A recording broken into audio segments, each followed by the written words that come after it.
एक मिनट फड़ी। हाँ जी। मैं तेनू पछाणिया नहीं, तू है कौन? मैनू नहीं पछाणिया चाचा जी। कमाल दी गल आ। ओ मैं थोड़ा अपना निहाल चाचा जी, छोटा निहाल। केड़ा निहाल? ओ चाचा जी पिंडों नाभे तो तारी दा दोस्त निहाल सिंह घरिया। तारी ता नहीं आया किते? ओनू किने बीजा देना जी कनेडे दा? तारी किते, मैं कल्ला ही आया। बड़ा करैक्टरलेस जिहा मुंडा है वो। जमा ही तोड़ते जी। हाँ गया ही नहीं गा तोड़ते, देखो बिल्कुल ही नहीं गया हैगा। किथे तारी किथे तुसी, क्या ग्रेट पर्सनैलिटी जी चाचा जी, स्वाद आ गया, सिरा लग गया।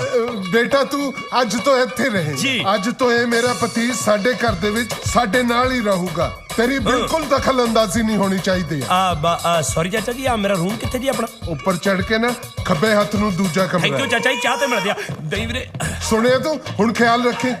मैडम जी बेबे ने निहाल ना ऐ नहीं सी रखिया, जिथे जाइदा जनता निहाल कर दे दी। मिलते हैं जी।